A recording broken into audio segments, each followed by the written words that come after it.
সব থেকে কাছের মানুষগুলো এক সময় আমাদের ব্লক লিস্টে জায়গা পায়। আমাদের জীবনে এমন কিছু মানুষ থাকে যারা আসলেই বিরক্ত করে না, তারা মনের দিক থেকে ভীষণ রকম সহজ হয়, অথচ তারাই ব্লক লিস্টে থাকে। কেন জানো? কারণ একটা সময় পর কিছু মানুষের প্রতি আমাদের আর মন থাকে না। পুরনো অভ্যাসগুলোই ভাটা নামে। যাদের সঙ্গে সামান্য প্রয়োজনের তাগিদে আমরা জুড়ে থাকতাম, সেটা ভালোবাসা বা অন্য কিছু হতে পারে। প্রয়োজন মিটলে কেমন অনায়াসে আমরা দূরত্ব চাই, তার থেকে পালিয়ে বাঁচার ভয়ে তাকে ব্লক লিস্টে পাঠিয়ে দিই।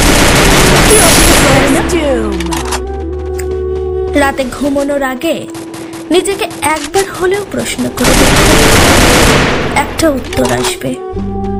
এটা ভীষণ রকম বোকামি। আসলে মন থেকে দূরে রাখলে কি আর ব্লক লিস্টের দরকার হয়?